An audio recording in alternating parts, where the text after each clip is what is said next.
Canada ਦੇ study ਵੀਜ਼ੇ ਤੋਂ ਪੀਆਰ ਦੇ ਸਫ਼ਰ ਦੇ ਬਾਰੇ ਕੀ ਇਸ ਤਰ੍ਹਾਂ ਦੀ ਸਥਿਤੀ ਬਣਦੀ ਆ, ਕੀ ਸਮੱਸਿਆਵਾਂ ਹੁੰਦੀਆਂ ਨੇ, ਇਸ ਬਾਰੇ ਦੱਸੋ। ਤਾਂ ਉਹ ਸਾਰੀਆਂ ਉਹਨੂੰ ਫੁੱਲਫਿਲ ਕਰਨੀਆਂ ਪੈਣੀਆਂ ਤੇ ਹਰ ਇੱਕ ਚੀਜ਼ ਲਈ ਉਹਨਾਂ ਨੇ ਇੱਕ ਸੈੱਟ ਕੰਡੀਸ਼ਨਸ ਦਿੱਤੀਆਂ ਹੋਈਆਂ ਨੇ ਕਿ ਤੁਸੀਂ ਆਹ ਵਾਲੀ ਕੰਡੀਸ਼ਨ ਮੀਟ ਕਰਦੇ ਹੋ ਤਾਂ ਤੁਸੀਂ ਨੈਕਸਟ ਸਟੈਪ ਤੇ ਆਉਣਾ।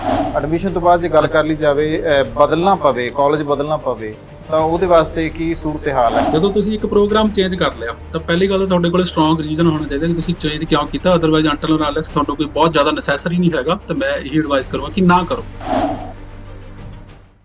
ਔਨਰ ਦੇਖ ਰਹੇ ਦਰਸ਼ਕਾਂ ਦਾ ਸਵਾਗਤ, ਮੈਂ ਕਮਲਜੀਤ ਸਿੱਧੂ। ਦੋਸਤੋ, ਅੱਜ ਸਾਡੇ ਨਾਲ ਜੋ ਨੇ ਗਲੋਬਲ ਅਚੀਵਰ ਦੇ ਔਨਰ ਗਗਨਦੀਪ ਸਿੰਘ ਖੱਟੜਾ ਨੇ, ਉਹਨਾਂ ਨਾਲ ਗੱਲਬਾਤ ਕਰਾਂਗੇ ਖਾਸ ਤੌਰ ਦੇ ਉੱਤੇ ਕੈਨੇਡਾ ਜਾਣ ਵਾਲੇ ਉਹਨਾਂ ਵਿਦਿਆਰਥੀਆਂ ਦੇ ਬਾਰੇ। ਉਹਨਾਂ ਦੇ ਜਾਣ ਦੇ ਸਮੇਂ ਤੋਂ ਲੈ ਕੇ ਜੇ ਗੱਲ ਕਰ ਲਈ ਜਾਵੇ, ਸਟੱਡੀ ਵੀਜ਼ੇ ਤੋਂ ਲੈ ਕੇ ਪੀਆਰ ਤੱਕ ਦੀ ਅਗਰ ਗੱਲ ਕਰ ਲਈ ਜਾਵੇ ਤਾਂ ਉਹ ਸਾਰਾ ਕੀ ਇੱਕ ਚੱਕਰ ਹੁੰਦਾ ਆ, ਉਹਦੇ ਮਾਮਲੇ ਵਿੱਚ ਹੀ ਗੱਲਬਾਤ ਕਰਾਂਗੇ। ਤੇ ਇਸ ਟਾਈਮ ਗਗਨਦੀਪ ਸਿੰਘ ਖੱਟੜਾ ਸਾਡੇ ਨਾਲ ਨੇ। ਸਵਾਗਤ ਹੈ ਖੱਟੜਾ ਸਾਹਿਬ ਪਹਿਲਾਂ ਤਾਂ ਤੁਹਾਡਾ।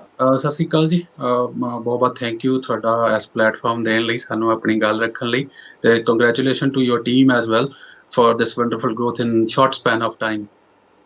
ਜੀ ਬਹੁਤ ਸ਼ੁਕਰੀਆ। ਤੇ ਗੱਲ ਆਪਾਂ ਕਰਦੇ ਜੀ ਕੈਨੇਡਾ ਦੇ ਸਟੱਡੀ ਵੀਜ਼ੇ ਤੋਂ ਪੀਆਰ ਦੇ ਸਫ਼ਰ ਦੇ ਬਾਰੇ। ਤਾਂ ਬਹੁਤ ਸਾਰੀਆਂ ਸਮੱਸਿਆਵਾਂ ਆਉਂਦੀਆਂ ਨੇ, ਕੀ ਇਸ ਤਰ੍ਹਾਂ ਦੀ ਸਥਿਤੀ ਬਣਦੀ ਹੈ, ਕੀ ਸਮੱਸਿਆਵਾਂ ਹੁੰਦੀਆਂ ਨੇ, ਇਸ ਬਾਰੇ ਦੱਸੋ। ਸਰ, ਸਮੱਸਿਆਵਾਂ ਨਹੀਂ ਆਪਾਂ ਕਹਿ ਸਕਦੇ ਇਹਨਾਂ ਨੂੰ ਕਹਿ ਸਕਦੇ ਹਾਂ ਕਿ ਉਹ ਇੱਕ ਨਾ ਲੈਕ ਆਫ ਇਨਫੋਰਮੇਸ਼ਨ ਹੁੰਦੀ ਆ, ਰਾਈਟ। ਕਿ ਜਦੋਂ ਵੀ ਇੱਕ ਬੱਚਾ ਉੱਥੋਂ ਸਟੱਡੀ ਪਰਮਿਟ ਲੈ ਕੇ ਆਉਂਦਾ ਕੈਨੇਡਾ ਲਈ ਜਾਂ ਕਿਸੇ ਵੀ ਹੋਰ ਕਿਸੇ ਮਾਧਿਅਮ ਰਾਹੀਂ ਇੱਥੇ ਪਹੁੰਚਦਾ, ਰਾਈਟ, ਤਾਂ ਉਹ ਤੋਂ ਜਦੋਂ ਸਟੱਡੀ ਪਰਮਿਟ ਉਹਨੂੰ ਇੱਕ ਵਾਰ ਮਿਲ ਜਾਂਦਾ ਤਾਂ ਸਟੱਡੀ ਪਰਮਿਟ ਲੈਣ ਵੇਲੇ, ਉਹਦੀ ਕੋਰਸ ਸਿਲੈਕਸ਼ਨ ਵੇਲੇ ਜਦੋਂ ਉਹ ਇੱਥੇ ਆ ਗਿਆ, ਰਾਈਟ, ਤਾਂ ਉਹਦੀ ਇੱਕ ਨਵੀਂ ਲਾਈਫ ਸਟਾਰਟ ਹੁੰਦੀ ਆ। ਮਤਲਬ ਇਹ ਐਪਲੀਕੇਸ਼ਨ ਜਦੋਂ ਆਪਾਂ ਸ਼ੁਰੂਆਤ ਕਰਦੇ ਹਾਂ, ਐਪਲੀਕੇਸ਼ਨ ਜਦੋਂ ਆਪਾਂ ਦੇਣੀ ਯਾਨੀ ਉਸ ਤੋਂ ਸ਼ੁਰੂਆਤ ਹੈ ਇਹ? ਹਾਂਜੀ ਹਾਂਜੀ, ਉਸ ਤੋਂ ਸ਼ੁਰੂਆਤ ਆ। ਐਪਲੀਕੇਸ਼ਨ ਵੀ ਦੇਤੀ, ਐਪਲੀਕੇਸ਼ਨ ਦੇਤੀ, ਵੀਜ਼ਾ ਆ ਗਿਆ, ਉਸ ਤੋਂ ਬਾਅਦ ਦੀ ਸ਼ੁਰੂਆਤ ਆ, ਰਾਈਟ। ਤਾਂ ਜੇ ਗਲਤੀ ਕੁਝ ਹੋਈ ਆ ਤਾਂ ਜੇ ਸਪੋਜ਼ ਇਹ ਵੀ ਜ਼ਰੂਰੀ ਨਹੀਂ ਕਿ ਤੁਹਾਡਾ ਵੀਜ਼ਾ ਆ ਗਿਆ ਤੇ ਤੁਸੀਂ ਫਿਰ ਵੀ ਇਹ ਮੰਨ ਸਕਦੇ ਕਿ ਉਦੋਂ ਵੀ ਕੋਈ ਗਲਤੀ ਹੋਈ ਹੋ ਸਕਦੀ ਆ ਆਪਣੇ ਤੋਂ। ਇਹ ਕੋਈ ਜ਼ਰੂਰੀ ਨਹੀਂ ਆ ਕਿ ਤੁਸੀਂ ਇੱਕ ਐਪਲੀਕੇਸ਼ਨ ਦੇਤੀ ਤੇ ਤੁਸੀਂ ਜਿਹੜਾ ਹੁੰਦਾ ਚਾਹੁੰਦੇ ਹੋਏ ਨਾ ਚਾਹੁੰਦੇ ਹੋਏ ਜਾਂ ਤੁਹਾਨੂੰ ਪਤਾ ਨਹੀਂ ਹੁੰਦਾ ਕਈ ਵਾਰ, ਬਟ ਤੁਸੀਂ ਉਦੋਂ ਵੀ ਗਲਤੀਆਂ ਕਰਦੇ ਹੋ। ਉਦੋਂ ਵੀ ਗਲਤੀਆਂ ਹੋਈਆਂ ਹੁੰਦੀਆਂ, ਚਾਹੇ ਤੁਹਾਡਾ ਵੀਜ਼ਾ ਆ ਚੁੱਕਿਆ ਹੁੰਦਾ, ਤੁਸੀਂ ਕੈਨੇਡਾ ਵੀ ਲੈਂਡ ਕਰ ਜਾਂਦੇ ਹੋ, ਬਟ ਫਿਰ ਵੀ ਉਹ ਵਾਲੀਆਂ ਗਲਤੀਆਂ ਤੁਹਾਨੂੰ ਅੱਗੇ ਇੱਕ ਪੂਰਾ ਸਾਈਕਲ ਕੰਪਲੀਟ ਕਰਨ ਵੇਲੇ ਅੱਗੇ ਆ ਕੇ ਸਾਹਮਣੇ ਆਉਂਦੀਆਂ ਨੇ। ਉਹ ਜਿਵੇਂ ਤੁਸੀਂ ਅੱਗੇ ਗਰੋ ਕਰਦੇ ਹੋ, ਜਿਵੇਂ ਤੁਸੀਂ ਅੱਗੇ ਪ੍ਰੋਸੀਡ ਕਰਦੇ ਹੋ ਸਾਰੇ ਆਪਣੇ ਇੱਕ ਪੀਆਰ ਪਾਥਵੇ ਤੇ, ਤਾਂ ਉਦੋਂ ਸਾਹਮਣੇ ਨਿਕਲ ਕੇ ਆਉਂਦੀਆਂ ਨੇ ਕਿ ਹਾਂ ਇਹ ਚੀਜ਼ ਉਦੋਂ ਮੈਨੂੰ ਯਾਦ ਨਹੀਂ ਸੀ, ਜਾਂ ਉਦੋਂ ਮੈਂ ਦੇਖੀ ਨਹੀਂ, ਜਾਂ ਉਦੋਂ ਮੈਂ ਧਿਆਨ ਨਹੀਂ ਦਿੱਤਾ, ਜਾਂ ਉਦੋਂ ਮੈਨੂੰ ਪਤਾ ਹੀ ਨਹੀਂ ਸੀ ਇਹਦੇ ਬਾਰੇ। ਤਾਂ ਉਹਦੇ 'ਚ ਜਿਵੇਂ ਹੁਣ ਇੱਕ ਬੱਚਾ ਇੱਥੇ ਆ ਗਿਆ, ਰਾਈਟ, ਤਾਂ ਉਹਨੇ ਆਪਣੀ ਸਟੱਡੀ ਕੰਪਲੀਟ ਕਰਨੀ ਆ, ਹੈ ਨਾ, ਤਾਂ ਥੋੜ੍ਹੀ ਕੁ ਗਾਈਡੈਂਸ ਦੀ ਕਮੀ ਕਹਿ ਲਓ ਜਾਂ ਥੋੜ੍ਹੀ ਕੁ ਉਹ ਚੀਜ਼ਾਂ ਦੀ ਕਮੀ ਹੈਗੀ ਆ ਆਪਣੇ ਐਂਡ ਤੋਂ, ਕਿ ਬੱਚੇ ਨੂੰ ਪਤਾ ਹੀ ਨਹੀਂ ਹੁੰਦਾ ਕਿ ਉਹਦੇ ਲਈ ਕਰਨਾ ਜ਼ਰੂਰੀ ਆ, ਰਾਈਟ, ਜਾਂ ਕੀ ਉਹਦੀਆਂ ਓਬਲੀਗੇਸ਼ਨਸ ਨੇ ਮੇਨਲੀ ਜਿਨ੍ਹਾਂ ਨੂੰ ਆ ਕੇ ਉਹਨਾਂ ਨੇ ਫੁੱਲਫਿਲ ਕਰਨਾ। ਕਿਉਂਕਿ ਇੱਥੋਂ ਦੇ ਸਟੱਡੀ ਰੂਲਸ ਔਰ ਇੱਥੋਂ ਦੀ ਜਿਹੜੀਆਂ ਬਾਕੀ ਓਬਲੀਗੇਸ਼ਨਸ ਨੇ, ਜਿਹੜੀਆਂ ਉਹਦੀਆਂ ਬਾਕੀ ਰਿਕੁਆਇਰਮੈਂਟਸ ਨੇ, ਉਹ ਕਾਲਜ ਦੀਆਂ ਹੋ ਗਈਆਂ, ਚਾਹੇ ਅੱਗੇ ਫਰਦਰ ਵੀਜ਼ਾ ਲਈ ਹੋ ਗਈਆਂ, ਚਾਹੇ ਆਪਣਾ ਸਟੱਡੀ ਪਰਮਿਟ ਐਕਸਟੈਂਡ ਕਰਨ ਦੀਆਂ ਹੋ ਗਈਆਂ, ਤਾਂ ਉਹ ਸਾਰੀਆਂ ਉਹਨੂੰ ਫੁੱਲਫਿਲ ਕਰਨੀਆਂ ਪੈਣੀਆਂ। ਤੇ ਹਰ ਇੱਕ ਚੀਜ਼ ਲਈ ਉਹਨਾਂ ਨੇ ਇੱਕ ਸੈੱਟ ਕੰਡੀਸ਼ਨਸ ਦਿੱਤੀਆਂ ਹੋਈਆਂ ਨੇ ਕਿ ਤੁਸੀਂ ਆਹ ਵਾਲੀ ਕੰਡੀਸ਼ਨ ਮੀਟ ਕਰਦੇ ਹੋ ਤਾਂ ਤੁਸੀਂ ਨੈਕਸਟ ਸਟੈਪ ਤੇ ਆਉਣਾ ਜੀ, ਰਾਈਟ। ਉਹ ਸਾਰੀਆਂ ਜਿਹੜੀਆਂ ਹੈਗੀਆਂ ਨੇ ਉਹ ਇੱਕ ਪਹਿਲੇ ਪਲੇਟਫਾਰਮ ਤੋਂ ਹੀ ਆਪਣੀਆਂ ਸਟਾਰਟ ਹੋ ਜਾਂਦੀਆਂ। ਜਿਵੇਂ ਜੇ ਇਨ ਸ਼ਾਰਟ ਗੱਲ ਕਰਾਂ ਤਾਂ ਬੱਚਾ ਸਟੱਡੀ ਪਰਮਿਟ ਤੇ ਆਇਆ, ਜੇ ਉਹਨੇ ਸਟੱਡੀ ਕੰਪਲੀਟ ਕੀਤੀ, ਆਪਣੀ ਸਟੱਡੀ ਕੰਪਲੀਟ ਕਰਨ ਤੋਂ ਬਾਅਦ ਉਹ ਪੋਸਟ ਗ੍ਰੈਜੂਏਟ ਵਰਕ ਪਰਮਿਟ ਤੇ ਆਉਂਦਾ, ਰਾਈਟ ਜੀ। ਵਰਕ ਪਰਮਿਟ ਕਰਨ ਤੋਂ ਬਾਅਦ ਉਹ ਕੋਈ ਜੌਬ ਕਰਦਾ, ਉਹ ਜੌਬ ਕਰਨ ਤੋਂ ਬਾਅਦ ਹੀ ਉਹ ਆਪਣੀ ਕੋਈ ਜਿਹੜੀ ਵੀ ਉਹਦੀ ਕੈਟਾਗਰੀ ਬਣਦੀ ਹੈ ਉਹਦੇ ਅਕੋਰਡਿੰਗ ਉਹ ਆਪਣੀ ਪਰਮਾਨੈਂਟ ਰੈਜ਼ੀਡੈਂਸੀ ਦੀ ਐਪਲੀਕੇਸ਼ਨ ਦਿੰਦਾ, ਰਾਈਟ। ਤਾਂ ਹਰ ਇੱਕ ਸਟੇਜ ਤੇ ਜਦੋਂ ਐਪਲੀਕੇਸ਼ਨ ਦਿੰਦਾ ਤਾਂ ਉਹਦੀਆਂ ਗਾਈਡਲਾਈਨਸ ਨੇ, ਉਹਦੀਆਂ ਕੁਛ ਕਹਿ ਲਓ ਕਿ ਰਿਕੁਆਇਰਮੈਂਟਸ ਹੁੰਦੀਆਂ, ਉਹਨਾਂ ਨੂੰ ਫੁੱਲਫਿਲ ਕਰਦਾ, ਦੈਨ ਫਿਰ ਉਹ ਅੱਗੇ ਮੂਵ ਔਨ ਕਰਦਾ। ਬਟ ਇਹ ਜਿਹੜੀ ਸਾਰੀ ਟ੍ਰਾਂਜੈਕਸ਼ਨ ਹੈਗੀ ਆ, ਦੈਟਸ ਨਾਟ ਸੋ ਈਜ਼ੀ। ਹਰ ਇੱਕ ਸਟੈਪ ਤੇ ਰਿਕੁਆਇਰਮੈਂਟਸ ਨੇ, ਹਰ ਇੱਕ ਸਟੈਪ ਦੀਆਂ ਆਪਣੀਆਂ ਕਹਿ ਲਓ ਕਿ ਤੁਹਾਨੂੰ ਕੰਡੀਸ਼ਨਾਂ ਮੈਟ ਕਰਨੀਆਂ ਪੈਂਦੀਆਂ ਨੇ। ਦੈਨ ਤੁਸੀਂ ਜਾ ਕੇ ਇੱਕ ਲਾਈਫ ਸਾਈਕਲ ਪੂਰਾ ਕਰਦੇ ਹੋ ਕਿ ਸਟੱਡੀ ਵੀਜ਼ਾ ਲਿਆ, ਦੈਨ ਤੁਸੀਂ ਪੋਸਟ ਗ੍ਰੈਜੂਏਟ ਵਰਕ ਪਰਮਿਟ ਲਿਆ, ਦੈਨ ਤੁਸੀਂ ਆਪਣੀ ਜੌਬ ਕੀਤੀ, ਐਲੀਜੀਬਲ ਹੋਏ, ਦੈਨ ਤੁਹਾਡੇ ਕੋਲੇ ਪੀਆਰ ਆਉਂਦੀ ਆ। ਤੇ ਇਹ ਜਦੋਂ ਵਿਦਿਆਰਥੀ ਉੱਥੇ ਪਹੁੰਚ ਜਾਂਦਾ ਕੈਨੇਡਾ, ਜਦੋਂ ਇਸ ਤਰੀਕੇ ਦੀਆਂ ਬਹੁਤ ਸਾਰੀਆਂ ਕਈ ਵਾਰੀ ਦਿੱਕਤਾਂ ਜਿਹੜੀਆਂ ਆਉਂਦੀਆਂ ਨੇ, ਉਹਨਾਂ ਦਾ ਅਸਰ ਕੀ ਪੈਂਦਾ ਕੈਨੇਡਾ ਉੱਥੇ ਪੁੱਜਣ ਤੋਂ ਬਾਅਦ? ਜੀ, ਉਹਨਾਂ ਦਾ ਅਸਰ ਸਰ ਦੇਖੋ, ਇੱਕ ਚੀਜ਼ ਹੈਗੀ ਹੈ ਕਿ ਜਦੋਂ ਤੁਸੀਂ ਇੰਡੀਆ ਤੋਂ ਜੋ ਫਾਈਲ 'ਚ ਲਿਖਤਾ ਨਾ ਇੱਕ ਵਾਰੀ, ਜੀ ਜੀ ਇੰਡੀਆ ਆਉਣ ਵੇਲੇ ਆਈ 'ਚ ਲਿਖਤਾ। ਦੇਖੋ ਕੈਨੇਡਾ ਆਉਣਾ ਇੱਕ ਸੈਪਰੇਟ ਚੀਜ਼ ਆ, ਤੁਹਾਨੂੰ ਸਟੱਡੀ ਪਰਮਿਟ ਇਸ਼ੂ ਹੋ ਜਾਣਾ ਉਹ ਇੱਕ ਸੈਪਰੇਟ ਚੀਜ਼ ਹੈਗੀ ਆ ਕਿ ਤੁਸੀਂ ਕਿਸੇ ਵੀ ਤਰੀਕੇ ਆਪਣੀਆਂ ਕੰਡੀਸ਼ਨਸ ਮੈਟ ਕੀਤੀਆਂ, ਜੀ ਸਮਹਾਉ ਜੀ ਉਹਨਾਂ ਲਈ ਤੁਸੀਂ ਕੰਡੀਸ਼ਨ ਮੈਟ ਕਰਤੀਆਂ। ਬਟ ਉਹ ਕਈ ਵਾਰੀ ਮਤਲਬ ਬੱਚੇ ਨੂੰ ਪਤਾ ਹੀ ਨਹੀਂ ਹੁੰਦਾ ਕਿ ਉਹਨੇ ਜੋ ਲਿਖਿਆ ਜਾਂ ਉਹਦੇ ਜੋ ਉਹਦਾ ਰਿਪਰੈਜ਼ੈਂਟੇਟਿਵ ਸੀਗਾ ਉਹਨੇ ਜੋ ਲਿਖਿਆ ਉਹਨੂੰ ਪਤਾ ਹੀ ਨਹੀਂ ਹੁੰਦਾ।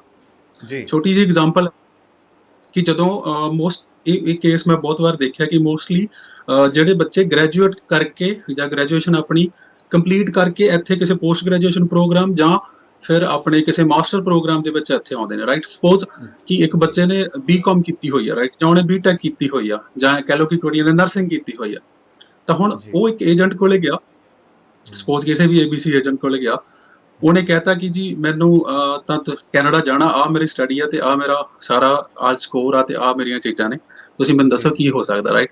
ਤੇ ਨਾਲ ਹੀ ਅਸੀਂ ਉਹਨੂੰ ਇਹ ਵੀ ਕਹਿ ਦਿੰਦੇ ਆ ਕਿ ਜੀ ਕੈਨੇਡਾ ਪਹੁੰਚਾ ਦਿਓ, ਜਿਵੇਂ ਮਰਜ਼ੀ ਪਹੁੰਚਾ ਦਿਓ, ਰਾਈਟ। ਜੀ ਜੀ ਤਾਂ ਬਿਲਕੁਲ ਹੁਣ ਉਹਦੇ ਲਈ ਇੱਕ ਤੁਸੀਂ ਉਹਨੂੰ ਫਿਰ ਇੱਕ ਮੌਕਾ ਦੇਤਾ। ਦੈਨ ਫਿਰ ਉਹ ਕੀ ਕਰਦਾ, ਉਹਨੇ ਕਿਉਂਕਿ ਤੁਸੀਂ ਉਹਨੂੰ ਕਿਹਾ ਕਿ ਜੀ ਮੈਨੂੰ ਤਾਂ ਕੈਨੇਡਾ ਪਹੁੰਚਾ ਦਿਓ, ਰਾਈਟ, ਹਾਂ ਤੁਹਾਡੀ ਬਿਲਕੁਲ ਗਲਤੀ ਬਿਲਕੁਲ ਉਹ ਵੀ ਹੁੰਦਾ ਆ, ਇਦਾਂ ਜੀ ਤੇ ਕੈਨੇਡਾ ਪਹੁੰਚਾ ਦਿਓ ਮੈਨੂੰ। ਤਾਂ ਹੁਣ ਉਹ ਕੈਨੇਡਾ ਪਹੁੰਚਾਉਣ ਵਾਲੇ ਉਹ ਵੀ ਆਪਣੀ ਜਗ੍ਹਾ ਸਹੀ, ਕਿਉਂਕਿ ਤੁਸੀਂ ਉਹਨੂੰ ਇੱਕ ਰੂਟ ਦਿੱਤਾ ਕਿ ਉਹਨੇ ਕਿਹਾ ਕਿ ਜੀ ਵੀ ਅਸੀਂ ਕੈਨੇਡਾ ਜਾਣਾ, ਹੋਰ ਜੀ ਕੋਈ ਇਹਦੀ ਰਿਕੁਆਇਰਮੈਂਟ ਨਹੀਂ ਹੈ, ਰਾਈਟ। ਤਾਂ ਬਿਲਕੁਲ ਹੁਣ ਉਹਨੇ ਕੀ ਕੀਤਾ, ਉਹਨੇ ਸਪੋਜ਼ ਜੇ ਤੁਹਾਨੂੰ ਅੰਡਰ ਗ੍ਰੈਜੂਏਟ ਪ੍ਰੋਗਰਾਮ ਲੈਤਾ ਜਿਹਦੀ ਕੀ ਰਿਕੁਆਇਰਮੈਂਟ +2 ਹੁੰਦੀ ਹੈ, ਜੀ ਕਿਉਂਕਿ ਐਪਲੀਕੈਂਟ ਨੂੰ ਤਾਂ ਜਦੋਂ ਉਹ ਦੱਸਦਾ ਕਿ ਜੀ ਆਪਾਂ ਨੂੰ ਕੋਰਸ ਮਿਲ ਗਿਆ, ਆਪਾਂ ਨੂੰ ਇੱਕ ਲੈਟਰ ਆਫ ਅਸੈਪਟੈਂਸ ਮਿਲ ਗਈ ਆ ਫਲਾਣੇ ਕਾਲਜ ਤੋਂ, ਤੇ ਆਪਾਂ ਤੇਰਾ ਵੀਜ਼ਾ ਅਪਲਾਈ ਕਰਨਾ, ਉਹ ਕਹਿੰਦਾ ਜੀ ਕਰ ਦੋ, ਕੋਈ ਗੱਲ ਹੀ ਨਹੀਂ ਆ, ਮੈਂ ਐਲੀਜੀਬਿਲਟੀ ਮੈਟ ਕਰਦਾ, ਮੈਨੂੰ ਕਰ ਦੋ, ਰਾਈਟ। ਤਾਂ ਕਿਉਂਕਿ ਜੀ ਉਹਦਾ ਕੋਈ ਇੰਟਰਸਟ ਨਹੀਂ ਹੁੰਦਾ, ਉਹਦਾ ਇੰਟਰਸਟ ਸਿਰਫ ਕੈਨੇਡਾ ਹੁੰਦਾ, ਜੀ ਰਾਈਟ। ਜੀ ਤਾਂ ਇਹਦਾ ਇੱਕ ਏਜੰਟ ਦੀ ਜ਼ਿੰਮੇਵਾਰੀ ਆ, ਹਨਾ, ਐਥੀਕਲ ਉਹਦਾ ਹੈਗਾ ਇੱਕ ਚੀਜ਼ ਕਿ ਉਹਨੇ ਦੱਸਣਾ ਉਹਨੂੰ, ਰਾਈਟ। ਤਾਂ ਹੁਣ ਉਹ ਬਿਲਕੁਲ ਬੱਚਾ ਬੀਕਾਮ ਹੈ, ਐਗਜ਼ੈਕਟਲੀ, ਰਾਈਟ, ਉਹਨੂੰ ਬਿਲਕੁਲ ਪਤਾ ਕਿ ਉਹ ਬੀਕਾਮ, ਉਹਨੇ ਵੀਜ਼ਾ ਲੈ ਲਿਆ, ਉਹ ਆ ਵੀ ਗਿਆ, ਰਾਈਟ। ਤਾਂ ਹੁਣ ਉਹਨੇ ਸਟੱਡੀ ਕੰਪਲੀਟ ਕਰ ਲਈ। ਹੁਣ ਜਦੋਂ ਵੀ ਕਿਸੇ ਉਹ ਕੈਨੇਡੀਅਨ ਰੈਗੂਲੇਟਡ ਇਮੀਗ੍ਰੇਸ਼ਨ ਕੰਸਲਟੈਂਟ ਕੋਲੇ ਆਊਗਾ, ਤਾਂ ਓਬਵੀਅਸ ਆ ਕਿ ਜੀ ਸਪੋਜ਼ ਮੇਰੇ ਦਫ਼ਤਰ 'ਚ ਕੋਈ ਆਉਂਦਾ ਤਾਂ ਮੈਂ ਉਹਨੂੰ ਇੱਕ ਅਸੈਸਮੈਂਟ ਫਾਰਮ ਦੇ ਦੇਣਾ, ਰਾਈਟ। ਜੈ ਤਾਂ ਹੁਣ ਬੱਚਾ ਮੈਨੂੰ ਆ ਕੇ ਕਹਿੰਦਾ ਕਿ ਜੀ ਮੈਂ ਆਪਣੀ ਜਿਹੜੀ ਹੈਗੀ ਆ ਉੱਥੇ ਇੰਡੀਆ ਤੋਂ ਸਟੱਡੀ ਕੀਤੀ ਹੈ ਬੀਕਾਮ, ਰਾਈਟ, ਜੀ ਤੇ ਮੈਂ ਇੱਥੇ ਆ ਕੇ ਆਹ ਵਾਲੀ ਸਟੱਡੀ ਕੀਤੀ ਆ ਤੇ ਆਹ ਚੀਜ਼ਾਂ ਹੈਗੀਆਂ, ਤੇ ਮੈਂ ਵੀ ਉਹਦੇ ਅੱਗੇ ਫਾਰਮ ਕਰ ਦੇਣਾ ਕਿ ਜੀ ਆਹ ਸਾਡਾ ਅਸੈਸਮੈਂਟ ਫਾਰਮ ਹੈ, ਤੂੰ ਇਹਦੇ 'ਚ ਆਪਣੀ ਜੋ ਇਨਫੋਰਮੇਸ਼ਨ ਹੈ ਫਿਲ ਕਰ ਦੇ, ਜੀ ਨੀਚੇ ਉਹਦੇ ਸਾਈਨ ਵੀ ਹੋਏ ਨੇ, ਰਾਈਟ। ਤਾਂ ਹੁਣ ਉਹਨੇ ਆਪਣੀ ਇਨਫੋਰਮੇਸ਼ਨ ਦੇ ਅਕੋਰਡਿੰਗ ਕੀ ਫਿਲ ਕਰਨਾ, ਬੀਕਾਮ, ਜੀ ਰਾਈਟ, ਕਿਉਂਕਿ ਉਹ ਬੀਕਾਮ ਉਹਦੇ ਅਕੋਰਡਿੰਗ ਉਹਦੀ ਨੌਲੇਜ 'ਚ ਉਹ ਬੀਕਾਮ ਹੈ। ਜੀ but Canadian government the knowledge 'ਚ ਉਹ ਬੀਕਾਮ ਹੈ ਹੀ ਨਹੀਂਗਾ, ਕਿਉਂਕਿ ਜਦੋਂ ਉਹਦੀ ਸਟੱਡੀ ਵੀਜ਼ਾ ਐਪਲੀਕੇਸ਼ਨ ਲੱਗੀ ਸੀ, ਜਦੋਂ ਉਹਦੇ ਲਈ ਲੱਗਿਆ ਸੀ, ਤਾਂ ਬਹੁਤ ਵਾਰੀ ਕੀ ਹੁੰਦਾ ਕਿ ਉਹਨੂੰ ਅੰਡਰ ਗ੍ਰੈਜੂਏਟ ਪ੍ਰੋਗਰਾਮ ਦੇਣ ਦੇ ਚੱਕਰ 'ਚ, ਜਾਂ ਉਹਨੂੰ ਇੱਕ ਕਾਲਜ ਐਲੋਕੇਟ ਕਰਨ ਦੇ ਚੱਕਰ 'ਚ, ਜਾਂ ਉਹਨੂੰ ਸਿਰਫ ਕੈਨੇਡਾ ਪਹੁੰਚਾਉਣ ਦੇ ਚੱਕਰ 'ਚ ਉਹਦੀ ਬਾਕੀ ਸਾਰੀ ਸਟੱਡੀ ਨੂੰ ਅਸੀਂ ਵਿਦ ਹੈਲਡ ਕਰ ਲੈਂਦੇ ਹਾਂ, ਜੀ ਜੀ ਬਿਲਕੁਲ ਜਿਹੜੀ ਇੱਕ ਫਾਲਸੀਫਾਈ ਇਨਫੋਰਮੇਸ਼ਨ ਹੋ ਜਾਂਦੀ ਕਿ ਤੁਸੀਂ ਉਹਨੂੰ ਫਾਲਸ ਇਨਫੋਰਮੇਸ਼ਨ ਦੇਤੀ, ਤੁਸੀਂ ਕੋਈ ਇਨਫੋਰਮੇਸ਼ਨ ਵਿਦ ਹੈਲਡ ਕਰ ਲਈ। ਤਾਂ ਹੁਣ ਜੀ ਮੈਂ ਵੀ ਆਪਣੇ ਤਰੀਕੇ ਨਾਲ ਕੋਈ ਇਨਫੋਰਮੇਸ਼ਨ ਲਈ ਕਿ ਬੱਚਾ ਮੈਨੂੰ ਦੱਸ ਰਿਹਾ ਜੀ, ਕਿ ਹੁਣ ਬੱਚੇ ਤੋਂ ਵੱਧ ਤਾਂ ਕਿਸੇ ਨੂੰ ਨਹੀਂ ਪਤਾ ਨਾ। ਹਾਂ ਨਹੀਂ ਹੁਣ ਪਤਾ ਬੱਚੇ ਨੇ ਇਨਫੋਰਮੇਸ਼ਨ ਦਿੱਤੀ, ਬੱਚਾ ਕਹਿੰਦਾ ਕਿ ਜੀ ਮੈਂ ਤਾਂ ਬੀਕਾਮ ਹੈ, ਮੇਰਾ ਆਹ ਕੁਝ ਕੀਤਾ ਵਾ ਤੇ ਸਾਈਨ ਕੀਤੇ, ਮੈਨੂੰ ਦੇ ਗਈ, ਮੈਂ ਉਸੇ ਤਰ੍ਹਾਂ ਹੀ ਐਪਲੀਕੇਸ਼ਨ ਉਹਦੀ ਪੁੱਟ ਕਰ ਦੇਣੀ, ਜੀ ਜੀ ਕਿਉਂਕਿ ਮੈਨੂੰ ਨਹੀਂ ਪਤਾ ਨਾ ਕਿ ਪਿੱਛੇ ਸਟੋਰੀ 'ਚ ਕੀ ਹੋਇਆ ਸੀਗਾ। ਹੁਣ ਜਦੋਂ ਐਪਲੀਕੇਸ਼ਨ ਉਹਦੀ ਜਾਣੀ ਆ, ਤਾਂ ਕੇਸ ਆਫੀਸਰ ਕੋਲੇ ਪੁਰਾਣੀ ਫਾਈਲ ਵੀ ਹੋਏਗੀ ਉਸ ਟਾਈਮ ਜਦੋਂ ਉਹਨੇ ਸਟੱਡੀ ਪਰਮਿਟ ਲਈ ਅਪਲਾਈ ਕੀਤਾ ਸੀ। ਅਪਲਾਈ ਤਾਂ ਹੁਣ ਕੀਤਾ ਸਟੱਡੀ ਜੀ ਉਹ ਸੀਗਾ +2, ਰਾਈਟ। 2 ਸਾਲ ਉਹਨੂੰ ਇੱਥੇ ਆਏ ਨੂੰ ਹੋ ਗਏ, 2 ਸਾਲ ਜਾਂ 2.5 ਸਾਲ ਹੋ ਗਏ ਉਹਨੂੰ, ਰਾਈਟ, ਉਹਨੇ ਸਟੱਡੀ ਕੰਪਲੀਟ ਕੀਤੀ।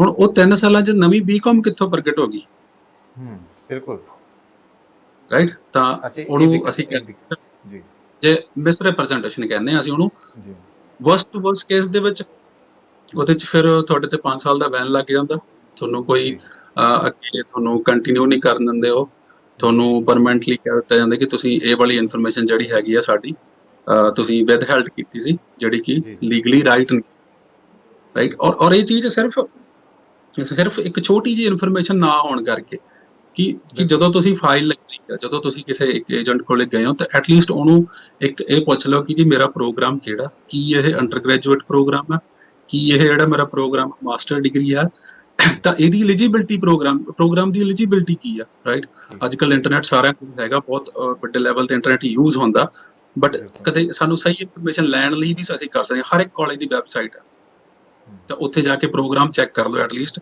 ਜਿਹੜਾ ਪ੍ਰੋਗਰਾਮ ਤੁਹਾਨੂੰ ਕੋਈ ਵੀ ਜਿਹੜਾ ਕਾਉਂਸਲਰ ਤੁਹਾਡਾ ਦੱਸ ਰਿਹਾ, ਤਾਂ ਉਹ ਪ੍ਰੋਗਰਾਮ ਨੂੰ ਇੱਕ ਵਾਰ ਸੁਣ ਲਓ ਕਿ ਪ੍ਰੋਗਰਾਮ ਦਾ ਨਾਮ ਕੀ ਹੈ, ਉਹਨੂੰ ਤੁਸੀਂ ਸਰਚ ਕਰੋ, ਕਾਲਜ ਦੀ ਵੈਬਸਾਈਟ ਤੇ ਜਾਓ, ਕਾਲਜ ਨੂੰ ਕੰਟੈਕਟ ਕਰ ਲਓ, ਐਟਲੀਸਟ ਪੁੱਛੋ ਤਾਂ ਸਹੀ ਕਿ ਉਹਦੀ ਰਿਕੁਆਇਰਮੈਂਟ ਕੀ ਹੈ, ਹੂੰ, ਬਿਲਕੁਲ। ਤਾਂ ਸੋ ਤਾਂ ਇਹਦੇ ਕਿ ਵਿੱਚ ਮਤਲਬ ਜੇ ਬਾਹਰ ਆਪਾਂ ਦੇ। ਇਹ ਵੀ ਗੱਲ ਕਰ ਲਈ ਗਗਨਦੀਪ ਜੀ ਵੀ ਹੈ ਇਹਦੇ ਨਾਲ ਜਦੋਂ ਹੁਣ ਉੱਥੇ ਪਹੁੰਚ ਗਏ ਆ, ਬਹੁਤ ਸਾਰੇ ਮੁੱਦੇ, ਬਹੁਤ ਸਾਰੀਆਂ ਗਲਤੀਆਂ ਆ ਵਿਦਿਆਰਥੀਆਂ ਜਾਂ ਕੰਮ ਕਰਨ ਵਾਲਿਆਂ ਨੂੰ, ਇਸ ਤੋਂ ਇਲਾਵਾ ਵੀ ਬਹੁਤ ਕੁਝ ਸਾਹਮਣਾ ਕਰਨਾ ਪੈਂਦਾ, ਤੇ ਉਹ ਕਿਹੜੀਆਂ ਚੀਜ਼ਾਂ ਨੇ, ਕਿੱਦਾਂ ਸੋਲਵ ਕਰ ਸਕਦੇ ਹੋ? ਸਰ ਦੇਖੋ, ਜਦੋਂ ਤੁਸੀਂ ਇੱਕ ਵਾਰੀ ਤੁਹਾਨੂੰ ਸਟੱਡੀ ਪਰਮਿਟ ਇਸ਼ੂ ਹੁੰਦਾ ਨਾ, ਸਟੱਡੀ ਪਰਮਿਟ ਦੇ ਵਿੱਚ ਥੱਲੇ ਰਿਮਾਰਕਸ ਦੇ ਵਿੱਚ ਇੱਕ ਲਾਈਨਾਂ ਬਣੀਆਂ ਨੇ ਕਿ ਤੁਸੀਂ ਕੀ ਕਰ ਸਕਦੇ ਹੋ, ਤੁਸੀਂ ਕੀ ਜੀ ਨਹੀਂ ਕਰ ਸਕਦੇ, ਰਾਈਟ। ਜੀ ਕਿਹੜੇ ਕਿਹੜੇ ਕੰਮ ਆ ਜਿਹੜੇ ਤੁਸੀਂ ਨਹੀਂ ਕਰ ਸਕਦੇ ਹੋ, ਕਿਹੜੇ ਕਿਹੜੇ ਕੰਮ ਦੇ ਵਿੱਚ ਤੁਸੀਂ ਇਨਵੋਲਵ ਨਹੀਂ ਹੋ ਸਕਦੇ, ਰਾਈਟ। ਕਿਉਂਕਿ ਕੁਝ ਕੋਰਸ ਹੁੰਦੇ ਆ ਉਹਨਾਂ ਦੇ ਵਿੱਚ ਕੋਆਪ ਜ਼ਰੂਰੀ ਹੁੰਦੀ ਆ, ਹਨਾ, ਜਾਂ ਉਹਨਾਂ ਦੇ ਵਿੱਚ ਜਿਹੜੀ ਪੇਡ ਇੰਟਰਨਸ਼ਿਪ ਹੁੰਦੀ ਆ, ਰਾਈਟ। ਤਾਂ ਉਹ ਉਹਨਾਂ ਦੇ ਡਿਫਰੈਂਟ ਮੀਡੀਅਮਸ ਨੇ। ਬਟ ਹਾਂ, ਓਵਰਆਲ ਸਾਨੂੰ ਜਿਹੜੇ ਹੁੰਦੇ ਨੇ, ਇਹਨੀ ਜਿਹੜੀ ਇਨ ਜਨਰਲ ਚੀਜ਼ ਚੱਲਦੀ ਆ, ਉਹਦੇ 'ਚ ਸਾਡੇ ਕੋਲੇ 20 ਆਵਰਸ ਹੁੰਦੇ ਨੇ ਵੀਕ ਦੇ ਸਿਰਫ। ਜੀ ਜੀ ਹੁਣ ਵੀਕ ਦੇ 20 ਆਵਰਸ ਮਿਲਦੇ ਨੇ ਸਾਨੂੰ, ਜਿਹਦੇ ਵਿੱਚ ਅਸੀਂ ਲੀਗਲੀ ਆਪਣੇ ਜਿਹੜਾ ਹੈਗਾ ਔਨ ਰੈਕਡ ਅਸੀਂ ਕੰਮ ਕਰ ਸਕਦੇ ਹਾਂ। ਜੋ ਵੀ ਜੀ ਸਾਡਾ ਇੱਥੇ ਵੇਜ ਰੇਟ ਚੱਲਦਾ, ਉਹਦੇ ਤੇ ਅਸੀਂ ਜੀ ਕੰਮ ਕਰ ਸਕਦੇ ਹੁੰਦੇ ਹਾਂ। ਬਟ ਜੀ ਜੇ ਤੁਸੀਂ ਉਹ ਕੰਡੀਸ਼ਨ ਵੀ ਮੈਟ ਨਹੀਂ ਕਰਦੇ, ਤੁਸੀਂ 20 ਘੰਟੇ ਤੋਂ 21ਵਾਂ ਘੰਟਾ ਵੀ ਗਏ ਹੋ, ਤੇ ਜੀ ਉਹ ਕਿਸੇ ਵੀ ਤਰੀਕੇ ਨੋਟਿਸ ਦੇ ਵਿੱਚ ਆਇਆ, ਰਾਈਟ। ਤਾਂ ਦੈਨ ਫਿਰ ਅਗੇਨ ਉਹੀ ਪ੍ਰੋਬਲਮ ਕਿ ਤੁਹਾਨੂੰ ਈਵਨ ਕਾਈਂਡ ਆਫ ਡੈਪੋਟੇਸ਼ਨ ਤੱਕ ਮਤਲਬ ਲੋਕਾਂ ਨੇ ਫੇਸ ਕੀਤੀਆਂ ਨੇ। ਜੀ ਆਪਣੇ ਪਿਛਲੇ 2-3 ਸਾਲਾਂ 'ਚ ਇੰਨੇ ਕੁ ਕੇਸ ਹੋ ਗਏ ਨੇ ਕਿ ਜਿੱਦਾਂ ਉਹ ਇੱਕ ਲੜਕਾ ਸੀ ਟਰੱਕ ਤੇ ਫੜਿਆ ਗਿਆ ਸੀ, ਰਾਈਟ। ਤਾਂ ਉਹਨੂੰ ਵੀ ਡਿਪੋਰਟ ਕਰਤਾ ਸੀ ਫਿਰ ਜੋ ਰਿਪੋਰਟ ਕਰ ਦਿੱਤਾ ਸੀ।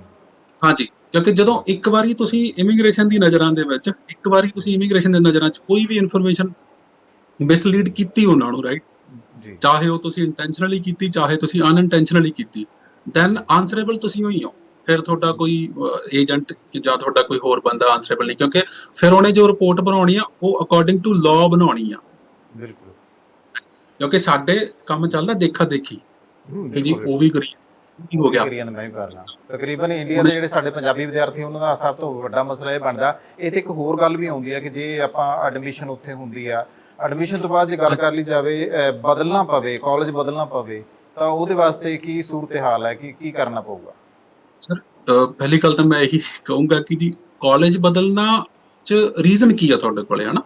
ਜੀ ਜਾਂ ਤਾਂ ਬਹੁਤ ਸਟਰੋਂਗ ਰੀਜ਼ਨ ਆ ਕਿ ਤੁਸੀਂ ਉੱਥੋਂ ਦੇ ਕਿਤੇ এনवायरमेंट 'ਚ ਫਿੱਟ ਨਹੀਂ ਹੋ ਸਕੇ, ਜਾਂ ਤੁਹਾਨੂੰ ਕੋਈ ਬਹੁਤ ਹੋਰ ਤਰ੍ਹਾਂ ਦੀ ਪ੍ਰੋਬਲਮ ਆਈ, ਜਾਂ ਤੁਹਾਨੂੰ ਕੋਰਸ ਪਸੰਦ ਨਹੀਂ ਆਇਆ, ਜਾਂ ਤੁਹਾਨੂੰ ਪਹਿਲਾਂ ਕੋਰਸ ਬਾਰੇ ਇੰਨੀ ਨੌਲੇਜ ਨਹੀਂ ਸੀ ਕਿ ਜੀ ਜੀ ਇਹਦੇ ਵਿੱਚ ਆਹ ਕੁਝ ਹੋਏਗਾ, ਤੁਹਾਡਾ ਬੈਕਗ੍ਰਾਉਂਡ ਕਿਤੇ ਨਾ ਕਿਤੇ ਮੈਚ ਨਹੀਂ ਕਰਦਾ, ਤੁਹਾਨੂੰ ਫੀਲ ਹੋਇਆ, ਜੀ ਰਾਈਟ। ਤੇ ਜੇ ਤੁਸੀਂ ਹੁਣ ਕਾਲਜ ਚੇਂਜ ਕਰਨਾ ਵੀ ਆ, ਤਾਂ ਕਾਲਜ ਚੇਂਜ ਕਰਨ ਵੇਲੇ, ਕਿਉਂਕਿ ਜਦੋਂ ਤੁਸੀਂ ਸਟੱਡੀ ਪਰਮਿਟ ਤੁਹਾਨੂੰ ਇਸ਼ੂ ਹੋ ਜਾਂਦਾ ਨਾ, ਤਾਂ ਉਹਦੇ ਜੀ ਥੱਲੇ ਹੁਣ ਲਿਖਿਆ ਹੁੰਦਾ ਕਿ ਤੁਹਾਡਾ ਕਿਹੜਾ ਕੋਰਸ ਹੈ ਔਰ ਤੁਹਾਡਾ ਕਿਹੜਾ DLI ਨੰਬਰ ਆ। ਜੀ ਜੀ ਤਾਂ DLI ਨੰਬਰ ਕਾਲਜ ਦਾ ਇੱਕ ਨੰਬਰ ਆ, ਜਿਹਦੇ ਨਾਲ ਸਾਰੀ ਗਵਰਨਮੈਂਟ ਉਹਨਾਂ ਨੂੰ ਆਇਡੈਂਟੀਫਾਈ ਕਰਦੀ ਕਿ ਆਹ ਕਾਲਜ ਹੈਗਾ, ਰਾਈਟ। ਤਾਂ ਹੁਣ ਜਦੋਂ ਤੁਸੀਂ ਇੱਕ ਪ੍ਰੋਗਰਾਮ ਚੇਂਜ ਕਰ ਲਿਆ, ਤਾਂ ਪਹਿਲੀ ਗੱਲ ਤਾਂ ਤੁਹਾਡੇ ਕੋਲ ਸਟਰੋਂਗ ਰੀਜ਼ਨ ਹੋਣਾ ਚਾਹੀਦਾ ਕਿ ਤੁਸੀਂ ਚੇਂਜ ਕਿਉਂ ਕੀਤਾ। ਅਦਰਵਾਈਜ਼ ਅੰਟਲ ਅਨਲੈਸ ਤੁਹਾਨੂੰ ਕੋਈ ਬਹੁਤ ਜ਼ਿਆਦਾ ਨੈਸੈਸਰੀ ਨਹੀਂ ਹੈਗਾ, ਤਾਂ ਮੈਂ ਇਹੀ ਐਡਵਾਈਸ ਕਰੂੰਗਾ ਕਿ ਨਾ ਕਰੋ, ਕਿਉਂਕਿ ਉਹਦੇ ਕੌਨਸੀਕੁਐਂਸਸ ਕਈ ਵਾਰ ਥੋੜੇ ਜਿਹੇ ਡਿਫਿਕਲਟ ਹੋ ਜਾਂਦੇ ਸਾਡੇ ਲਈ, ਰਾਈਟ। ਤੇ ਇੱਕ ਟਾਈਮ ਔਰ ਇੱਕ ਪਲੱਸ ਤੁਹਾਡੇ ਕੋਲੇ ਤੁਹਾਡਾ ਜਿਹੜਾ ਹੈਗਾ ਪੈਸਾ ਵੀ ਵੇਸਟ ਹੁੰਦਾ, ਕਿਉਂਕਿ ਫੀਸਾਂ ਦਾ ਜਿਹੜੀ ਫੀਸ ਡਿਡਕਟ ਹੁੰਦੀ ਆ, ਜਾਂ ਉਹ ਜਿਹੜੀਆਂ ਚੀਜ਼ਾਂ ਨੇ ਉਹ ਤੁਹਾਨੂੰ ਫੇਸ ਕਰਨੀਆਂ ਪੈਂਦੀਆਂ ਨੇ। ਹਾਂ, ਤੁਹਾਨੂੰ ਲੱਗਦਾ ਕਿ ਤੁਹਾਨੂੰ ਪ੍ਰੋਗਰਾਮ ਗਲਤ ਮਿਲ ਗਿਆ ਸੀ, ਜਾਂ ਉੱਥੋਂ ਤੁਹਾਨੂੰ ਸਹੀ ਨਹੀਂ ਲੱਗਿਆ, ਇੱਥੇ ਤੁਸੀਂ ਇੱਕ ਨਵਾਂ ਪ੍ਰੋਗਰਾਮ ਦੇਖਿਆ, ਜਾਂ ਅਕੋਰਡਿੰਗ ਟੂ ਤੁਹਾਡੀ ਕਰੀਅਰ ਚੋਇਸ ਪ੍ਰੋਗਰਾਮ ਨਹੀਂ ਹੈਗਾ, ਤਾਂ ਇਹ ਚੀਜ਼ਾਂ ਬਹੁਤ ਮੈਟਰ ਕਰਦੀਆਂ ਨੇ। ਮਤਲਬ ਇਹ ਚੀਜ਼ ਸਭ ਤੋਂ ਪਹਿਲਾਂ ਆਉਂਦੀ ਵੀ ਵਾਕਈ ਇੱਥੇ ਗੱਲ ਤਾਂ ਸਾਰੀ ਇੱਥੇ ਆ ਕੇ ਨਿਬੜਦੀ ਹੈ ਕਿ ਕੀ ਸੀਗਾ, ਕਾਲਜ ਪਸੰਦ ਨਹੀਂ ਆਇਆ ਜਾਂ ਸਟੱਡੀ ਪਸੰਦ ਨਹੀਂ ਆਈ, ਇਹ ਵੀ ਇੱਕ ਰੀਜ਼ਨ ਬਣਦਾ ਹੈਗਾ। ਤੇ ਇਹਦੇ ਨਾਲ ਇੱਕ ਹੋਰ ਗੱਲ ਵੀ ਆ ਕਿ ਜਿਹੜੇ ਹੁਣ ਸਟੂਡੈਂਟ ਉੱਥੇ ਚਲੇ ਗਏ, ਸਟੱਡੀ ਕਰਨੀ ਸ਼ੁਰੂ ਕਰਤੀ, ਆਮ ਤੌਰ 'ਤੇ ਵੱਡੀ ਦਿੱਕਤ ਇਹੀ ਆਉਂਦੀ ਹੈ ਗਗਨਦੀਪ ਜੀ ਕਿ ਉਹਨਾਂ ਨੂੰ ਕੰਮ ਦੀ ਲੋੜ ਹੁੰਦੀ ਹੈ, ਕਿਉਂਕਿ ਬਹੁਤੇ ਸਹਿੰਦੇ ਨਹੀਂ ਹੁੰਦੇ, ਘਰਾਂ ਤੋਂ ਪੈਸਾ ਮੰਗਾਉਂਦੇ ਹੈਗੇ ਆ। ਇਹੋ ਜਿਹੇ ਵਿਦਿਆਰਥੀ ਜਿਹੜੇ ਆ, ਉਹਨਾਂ ਨੂੰ ਕਿੰਨਾ ਚਿਰ ਜਿਹੜਾ ਆ ਉਹ ਕੰਮ ਕਰ ਸਕਦੇ ਆ, ਕਿੰਨਾ ਕੁ ਟਾਈਮ ਜਿਹੜਾ ਉਹਨਾਂ ਨੂੰ ਮਿਲਦਾ ਹੈ? 20 ਘੰਟੇ ਜੀ, 20 ਘੰਟੇ ਤੋਂ ਵੱਧ ਕੁਛ ਨਹੀਂ, 21ਵਾਂ ਘੰਟਾ ਵੀ ਨਹੀਂ ਚਾਹੀਦਾ।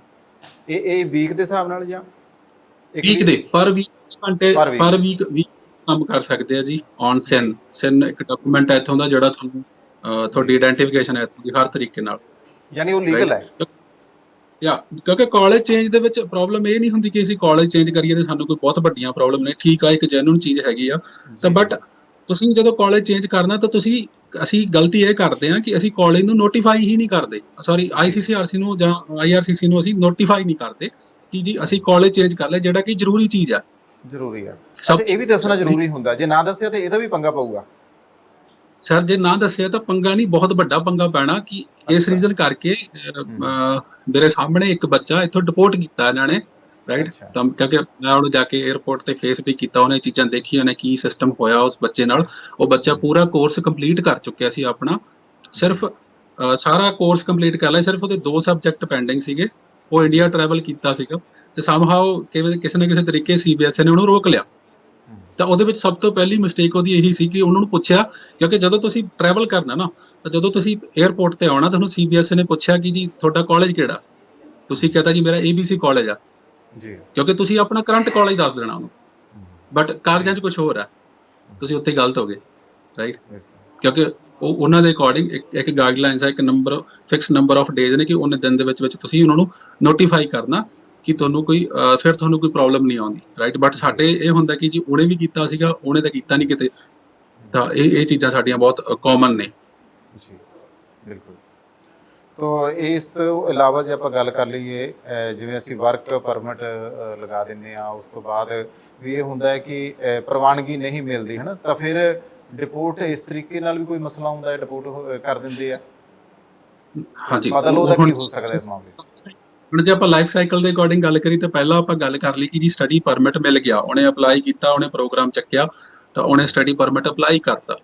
ਜੀ ਸਟੱਡੀ ਪਰਮਿਟ ਦੇ ਅਕੋਰਡਿੰਗ ਉਹਨੇ ਹੁਣ ਆਪਣੇ ਪ੍ਰੋਗਰਾਮ ਦੀਆਂ ਗਾਈਡਲਾਈਨਸ, ਆਪਣੇ ਕਾਲਜ ਦੀਆਂ ਗਾਈਡਲਾਈਨਸ ਫੁੱਲਫਿਲ ਕਰਨੀਆਂ ਨੇ, ਰਾਈਟ। ਕਿਉਂਕਿ ਜਦੋਂ ਉਹਦੀ ਸਟੱਡੀ ਕੰਪਲੀਟ ਹੋਣੀ ਆ ਨਾ, ਉਹਦੀ ਸਟੱਡੀ ਕੰਪਲੀਟ ਹੋਣ ਤੋਂ ਬਾਅਦ ਉਹਨੂੰ ਕੰਪਲੀਸ਼ਨ ਲੈਟਰ ਮਿਲਦਾ ਕਾਲਜ ਵੱਲੋਂ ਕਿ ਇਹਦੀ ਸਟੱਡੀ ਕੰਪਲੀਟ ਹੋ ਗਈ ਆ, ਔਰ ਉਹਨੂੰ ਜਿਹੜੀਆਂ ਉਹਦੀਆਂ ਅਫੀਸ਼ੀਅਲ ਟ੍ਰਾਂਸਕ੍ਰਿਪਟ ਮਿਲਦੀਆਂ ਨੇ। ਦੈਨ ਉਹ ਕਿਤੇ ਜਾ ਕੇ ਫਿਰ ਆਪਣਾ post graduate open work permit ਮਿਲਦਾ ਉਹਨੂੰ। ਮਤਲਬ ਉਹ EMPLOYER ਬੇਸਡ ਨਹੀਂ ਹੁੰਦਾ, ਇੱਕ ਓਪਨ ਵਰਕ ਪਰਮਿਟ ਹੁੰਦਾ ਕਿ ਹੁਣ ਤੁਸੀਂ ਚਾਹੋ ਤੇ ਕੰਮ ਕਰ ਸਕਦੇ ਹੋ, ਰਾਈਟ। ਤਾਂ ਉਹਦੇ 'ਚ ਹੁਣ ਫਿਰ ਪ੍ਰੋਬਲਮ ਉੱਥੇ ਆ ਗਈ ਕਿ ਪਹਿਲੀ ਇਨਫੋਰਮੇਸ਼ਨ ਤੋਂ ਗੱਲ ਸਟਾਰਟ ਹੋ ਜਾਣੀ ਆ। ਹੁਣ PGWP ਦੀ ਐਪਲੀਕੇਸ਼ਨ ਲਾਈ, ਰਾਈਟ। ਮੈਂ ਸਪੋਜ਼ ਅੱਜ PGWP ਦੀ ਐਪਲੀਕੇਸ਼ਨ ਲਾਉਣਾ, ਮੈਨੂੰ ਕਾਲਜ ਨੇ ਵੀ ਦੇ ਦਿੱਤਾ ਕਿਉਂਕਿ ਮੈਂ ਆਪਣੀ ਸਟੱਡੀ ਟਾਈਮਲੀ ਕੰਪਲੀਟ ਕਰ ਲਈ, ਮੈਂ ਆਪਣੇ ਸਾਰੇ ਕੋਰਸ ਕੰਪਲੀਟ ਕਰ ਲਏ। ਬਟ ਜਦੋਂ ਮੈਂ ਉੱਥੇ ਫਾਰਮ ਫਿਲ ਕੀਤਾ, ਤਾਂ ਜੇ ਵਾਰੀ ਉੱਥੇ ਵੀ ਇਨਫੋਰਮੇਸ਼ਨ ਮਿਸਮੈਚ ਹੋਈ ਆ, ਜਿਹੜੀ ਕਿ ਨਾਰਮਲੀ ਹੁਣ ਇਸ ਟਾਈਮ ਜਿਹੜੀ ਚੱਲ ਰਹੀ ਹੈ ਕਿ ਜਦੋਂ ਪ੍ਰੋਬਲਮ ਆ ਰਹੀ ਹੈ, ਜਿਹੜੀ ਆਪਾਂ ਕੋਰਿਲੇਟ ਜ਼ਿਆਦਾ ਕਰ ਲਈਏ, ਤਾਂ ਕਿ ਜੇ ਸਪਾਊਸ ਹੈ ਤੁਹਾਡਾ ਤਾਂ ਕਿ ਤੁਸੀਂ ਸਪਾਊਸ ਡਿਕਲੇਅਰ ਕਰਨਾ ਨਹੀਂ ਕਰਨਾ, ਕੀ ਤੁਹਾਡੀ ਮੈਰਿਜ ਉੱਥੇ ਰਜਿਸਟਰਡ ਆ, ਇੱਥੇ ਰਜਿਸਟਰਡ ਆ, ਤਾਂ ਉਹ ਸਾਰੇ ਸਿਨੈਰੀਓ ਵੀ ਕਿਤੇ ਨਾ ਕਿਤੇ ਆ ਕੇ ਇਨਵੋਲਵ ਹੋ ਜਾਂਦੇ ਨੇ। ਮੈਂ ਤੁਹਾਨੂੰ ਇੱਕ ਹੋਰ ਸਟੋਰੀ ਸ਼ੇਅਰ ਕਰ ਸਕਦਾ ਤੁਹਾਡੇ ਨਾਲ ਕਿ ਪਰਸੋਂ ਮੇਰੇ ਕੋਲ ਕੇਸ ਆਇਆ ਸੀਗਾ ਕਿ ਉਹਦੀਆਂ 3 PGWP ਰਿਜੈਕਸ਼ਨਸ ਨੇ। ਅੱਛਾ 3 ਵਾਰ ਰਿਜੈਕਟ ਹੋਇਆ, ਤਾਂ 3 ਵਾਰ ਗਲਤੀਆਂ ਉਹਦੀਆਂ ਆਪਣੀਆਂ ਸੀ, ਰਾਈਟ। ਜਿੱਦਾਂ ਹੁਣ ਇੱਥੇ ਜਦੋਂ ਤੁਸੀਂ ਪੋਸਟ ਗ੍ਰੈਜੂਏਟ ਵਰਕ ਪਰਮਿਟ ਲਈ ਅਪਲਾਈ ਕਰਦੇ, ਜਦੋਂ ਤੁਸੀਂ ਸਿੰਗਲ ਹੋ, ਜੀ ਜਦੋਂ ਤੁਸੀਂ ਸਿੰਗਲ ਐਪਲੀਕੈਂਟ ਹੋ, ਤਾਂ ਕੋਈ ਪ੍ਰੋਬਲਮ ਨਹੀਂ। ਤੁਸੀਂ ਕਾਲਜ ਦੀ ਆਪਣੀ ਟ੍ਰਾਂਸਕ੍ਰਿਪਟ ਦਿੱਤੀ, ਤੁਸੀਂ ਆਪਣੀਆਂ ਸਾਰੀ ਜੋ ਸੀਗੇ ਕੋਈ ਵੀ ਨੌਕ 0 ABC ਤੁਸੀਂ ਜੌਬ ਕਰ ਰਹੇ ਹੋ, ਤੁਸੀਂ ਉਹਨਾਂ ਨੂੰ ਆਪਣੀ ਇੱਕ ਸਬਮਿਟ ਕਰਦੇ ਹੋ ਐਪਲੀਕੇਸ਼ਨ, ਦੈਟਸ ਫਾਈਨ। ਤੁਹਾਨੂੰ ਇੱਕ PGWP ਜਿੰਨੇ ਸਾਲ ਦਾ ਜਿੰਨੇ ਸਾਲ ਲਈ ਤੁਸੀਂ ਐਲੀਜੀਬਲ ਹੋ, ਉਨੇ ਸਾਲ ਦਾ ਤੁਹਾਨੂੰ PGWP ਮਿਲ ਜਾਂਦਾ। ਬਟ ਇਨ ਕੇਸ ਜੇ ਤੁਹਾਡੇ ਨਾਲ ਕੋਈ ਸਪਾਊਸ ਆਇਆ ਇੱਥੇ, ਰਾਈਟ, ਜੇ ਤੁਹਾਡੇ ਨਾਲ ਸਪਾਊਸ ਆਇਆ ਜਾਂ ਆਉਣਾ ਚਾਹੁੰਦਾ ਹਜੇ, ਜਿਹੜਾ ਕਿ ਇੰਡੀਆ ਜਾਂ ਫਿਰ ਇੱਥੇ ਆ, ਰਾਈਟ, ਤਾਂ ਹੁਣ ਉਸ ਟਾਈਮ ਤੇ ਤੁਸੀਂ ਜਿਹੜੀ ਇਨਫੋਰਮੇਸ਼ਨ ਆ, ਇਨਫੋਰਮੇਸ਼ਨ ਥੋੜੀ ਜੀ ਚੇਂਜ ਹੋ ਜਾਂਦੀ ਆ। ਚੇਂਜ ਏਦਾਂ ਹੋ ਜਾਂਦੀ ਕਿ ਜੇ ਤੁਹਾਡੇ ਨਾਲ ਤੁਹਾਡਾ ਸਪਾਊਸ ਵੀ ਹੈ ਨਾ, ਚਾਹੇ ਉਹ ਇੱਥੇ ਆ ਚਾਹੇ ਉਹਨੇ ਇੰਡੀਆ ਤੋਂ ਹਜੇ ਅਪਲਾਈ ਕੀਤਾ, ਤਾਂ ਤੁਹਾਡੇ ਕੋਲੇ ਨੌਕ ਲੈਵਲ B ਦੀ ਜੌਬ ਹੋਣੀ ਬਹੁਤ ਜ਼ਰੂਰੀ ਆ। ਜੀ ਬਿਲਕੁਲ। ਨੌਕ B ਲੈਵਲ ਦੀ ਜੌਬ ਹੋਣੀ ਜ਼ਰੂਰੀ ਆ ਤੁਹਾਡੇ ਉਹਦੇ ਕਿਉਂਕਿ ਉਹਦੇ ਰੀਸੈਂਟ ਪੇ ਸਟਬਸ ਲੱਗਦੇ ਨੇ ਤੁਹਾਡੇ ਨਾਲ ਐਪਲੀਕੇਸ਼ਨ ਦੇ ਨਾਲ ਲੱਗਦੇ ਨੇ ਕਿ ਹਾਂ ਤੁਸੀਂ ਵਾਕਈ ਇੱਕ ਨੌਕ B ਲੈਵਲ ਦੀ ਜੌਬ ਕਰ ਸਕਦੇ ਹੋ, ਕਰ ਰਹੇ ਹੋ। ਤਾਂ ਹੁਣ ਇੱਕ ਜਿਹੜੀ ਰੀਸੈਂਟ ਐਪਲੀਕੇਸ਼ਨ ਦੀ ਮੈਂ ਗੱਲ ਕਰ ਰਿਹਾ ਸੀ ਕਿ ਉਹਦੇ 'ਚ ਕੇਸ ਇਹ ਸੀਗਾ ਕਿ ਜੀ ਹਸਬੈਂਡ ਵਾਈਫ ਦੋਨੇ ਇੱਥੇ ਨੇ, ਕੁੜੀ ਸਟੱਡੀ ਕਰ ਰਹੀ ਆ। ਪਹਿਲਾਂ ਜਦੋਂ ਕੁੜੀ ਸਟੱਡੀ ਕਰ ਰਹੀ ਸੀ, ਤਾਂ ਉਹਦਾ ਜਿਹੜਾ ਹਸਬੈਂਡ ਸੀ ਉਹ ਇੱਥੇ ਆ ਗਿਆ, ਤੇ ਜਿੰਨਾ ਉਹਦਾ ਸਟੱਡੀ ਪਰਮਿਟ ਸੀ ਹੁਣ ਉਨਾ ਹੀ ਉਹਦਾ ਓਪਨ ਵਰਕ ਪਰਮਿਟ ਇਸ਼ੂ ਹੁੰਦਾ। ਹੁਣ ਕੁੜੀ ਦੀ ਸਟੱਡੀ ਕੰਪਲੀਟ ਹੋ ਗਈ ਸਪੋਜ਼, ਰਾਈਟ। ਤਾਂ ਹੁਣ ਕੁੜੀ ਦੀ ਸਟੱਡੀ ਕੰਪਲੀਟ ਹੋ ਗਈ ਸੀ, ਦੈਨ ਹੁਣ ਜਦੋਂ ਉਹਨੇ ਐਪਲੀਕੇਸ਼ਨ ਲਾਉਣੀ ਸੀ, ਤਾਂ ਓਬਵੀਅਸਲੀ ਤਾਂ ਕੁੜੀ ਕੋਲੇ ਨੌਕ B ਜੌਬ ਹੋਣੀ ਜ਼ਰੂਰੀ ਸੀ। ਤਾਂ ਪਹਿਲੀ ਵਾਰੀ ਗਲਤੀ ਉਹਨਾਂ ਨੇ ਇਹੀ ਕੀਤੀ ਕਿ ਜਦੋਂ ਉਹਨਾਂ ਨੇ ਮੈਨੂੰ ਨਹੀਂ ਪਤਾ ਕਿੱਦਾਂ ਲਾਈ ਜਾਂ ਕਿੱਦਾਂ ਨਹੀਂ ਲਾਈ ਉਹਨਾਂ ਨੇ, ਬਟ ਯਸ ਜਦੋਂ ਵੀ ਐਪਲੀਕੇਸ਼ਨ ਗਈ ਤਾਂ ਉਹਨਾਂ ਨੇ ਦੱਸਿਆ ਹੀ ਨਹੀਂ ਕਿ ਸਾਡੇ ਕੋਲ ਨੌਕ 0 AB ਕੋਈ ਜੌਬ ਹੈਗੀ ਆ, ਰਾਈਟ। ਤਾਂ ਉਹਨਾਂ ਨੇ ਉਦਾਂ ਹੀ ਬਸ ਇੱਕ ਜਿਵੇਂ ਐਪਲੀਕੇਸ਼ਨ ਲਾਈ ਦੇ ਉਦਾਂ ਐਪਲੀਕੇਸ਼ਨ ਲਾਤੀ, ਕਿਉਂਕਿ ਜਾਂ ਤਾਂ ਇਨਫੋਰਮੇਸ਼ਨ ਹੈ ਨਹੀਂ ਸੀ ਜਾਂ ਫਿਰ ਕਿਤੇ ਨਾ ਕਿਤੇ ਉਹ ਮਿਸਲੀਡ ਹੋ ਗਏ, ਰਾਈਟ। ਕਿਉਂਕਿ ਇਹ ਆਪਾਂ ਦੇਖ ਲੈਂਦੇ ਕਿ ਉਹਨੇ ਵੀ ਆਪੇ ਲਾਈ ਸੀ ਜਾਂ ਮੇਰੇ ਫਰੈਂਡ ਨੇ ਵੀ ਇਦਾਂ ਹੀ ਕੀਤਾ ਸੀ, ਉਹਦਾ ਹੋ ਗਿਆ ਸੀ, ਮੈਨੂੰ ਕੀ ਪ੍ਰੋਬਲਮ ਹੈ, ਰਾਈਟ। ਤਾਂ ਹੁਣ ਪਹਿਲੀ ਵਾਰੀ ਰਿਜੈਕਸ਼ਨ ਆਈ ਜੀ ਜੀ। ਪਹਿਲੀ ਆਮ ਵਾਰੀ ਤੌਰ ਤੇ ਰਿਜੈਕਸ਼ਨ ਜਿਹੜੀ ਆਈ। ਵੱਡੀਆਂ ਦਿੱਕਤਾਂ ਜੋ ਆਉਂਦੀਆਂ ਨੇ ਖੱਟੜ ਸਾਹਿਬ, ਮੈਂ ਉਹਤੇ ਗੱਲ ਕਰਨਾ ਚਾਹੂੰਗਾ ਕਿ ਬਹੁਤੀ ਵਾਰੀ ਤਾਂ ਇਹੀ ਸਾਹਮਣੇ ਆਇਆ ਕਿ ਡਿਪੋਰਟ ਕਰ ਦਿੱਤੇ ਜਾਂਦੇ ਆ। ਡਿਪੋਰਟ ਕਰਨ ਤੋਂ ਬਾਅਦ ਜਦੋਂ ਕਈ ਵਾਰੀ ਉਹਨਾਂ ਨੂੰ ਮੋੜ ਦਿੱਤਾ ਜਾਂਦਾ ਆ, ਇੰਡੀਆ ਆ ਜਾਂਦੇ ਆ, ਫਿਰ ਉਹਨਾਂ ਦਾ ਕੋਈ ਹੱਲ ਹੈ ਕਿ ਉਹ ਕਿਸੇ ਹੋਰ ਮੁਲਕ ਜਾ ਸਕਦੇ ਆ, ਜਾਂ ਫਿਰ ਉਹ ਇਦਾਂ ਹੀ ਮਤਲਬ ਰਹਿ ਜਾਂਦੇ ਆ ਵੀ ਕਿਤੇ ਵੀ ਨਹੀਂ ਜਾ ਸਕਦੇ, ਵੀ ਇਦਾਂ ਦੀ ਮੋਹਰ ਲਾ ਦਿੰਦੇ ਕੋਈ? ਨਹੀਂ ਸਰ, ਮੋਰ ਇਦਾਂ ਦਾ ਕੁਝ ਨਹੀਂ ਹੁੰਦਾ। ਤੇ ਡੈਪੋਟੇਸ਼ਨ ਦੇ ਵਿੱਚ ਵੀ ਤਿੰਨ ਤਰ੍ਹਾਂ ਦੇ ਆਰਡਰ ਆ ਜਾਂਦੇ ਸਾਡੇ ਅੱਗੇ, ਕਿ ਐਕਸਕਲੂਜਨ ਆਰਡਰ ਆ ਜਾਂ ਉਹਨੂੰ ਪਰਮਨੈਂਟ ਡੈਪੋਟੇਸ਼ਨ ਆਰਡਰ ਮਿਲ ਗਏ ਨੇ, ਰਾਈਟ। ਤਾਂ ਉਹ ਡਿਪੈਂਡ ਕਰਦਾ ਕਿ ਉਹਨੂੰ ਕਿਸ ਕੰਡੀਸ਼ਨ ਕਰਕੇ ਦਿੱਤਾ। ਤਾਂ ਉਹਨੂੰ ਇੱਕ ਰਿਪੋਰਟ ਇਸ਼ੂ ਕੀਤੀ ਜਾਂਦੀ ਹੈ ਬੰਦੇ ਨੂੰ, ਉਹਦੀ ਇੱਕ ਰਿਪੋਰਟ ਕ੍ਰੀਏਟ ਹੁੰਦੀ ਆ ਕਿ ਉਹਨੂੰ ਕਿਹੜੇ ਕਿਹੜੇ ਰੀਜ਼ਨ ਕਰਕੇ ਦਿੱਤਾ, ਰਾਈਟ।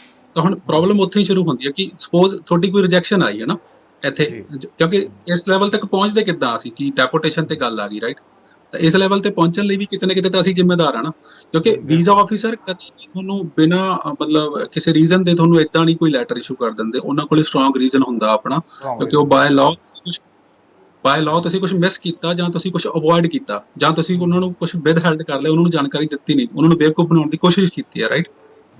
ਤਾਂ ਉਦਾਂ ਦੀ ਇਨਫੋਰਮੇਸ਼ਨ ਦੇ ਵਿੱਚ ਇੱਕ ਐਂਡ ਰਿਜ਼ਲਟ ਆ। ਬਟ ਇਹ ਸ਼ੁਰੂ ਕਿੱਥੋਂ ਹੁੰਦਾ? ਸ਼ੁਰੂ ਇਹ ਉੱਥੇ ਹੀ ਹੋ ਗਿਆ ਕਿ ਪਹਿਲੀ ਰਿਜੈਕਸ਼ਨ ਆਈ, ਮੈਂ ਕੁਝ ਨਹੀਂ ਨੋਟਿਸ ਕੀਤਾ, ਮੈਂ ਆਪਣੀ ਗਲਤੀ ਨਹੀਂ ਮੰਨੀ। ਸਪੋਜ਼ ਹੁਣ ਜਿਵੇਂ ਮੈਂ ਰੀਸੈਂਟ ਪਿਛਲੇ 2-3 ਦਿਨਾਂ 'ਚ ਦੇਖਿਆ ਕਿ 2-3 ਨਾ ਸਟੱਡੀ ਵੀਜ਼ਾ ਦੀਆਂ ਰਿਜੈਕਸ਼ਨ ਸੀਗੀਆਂ।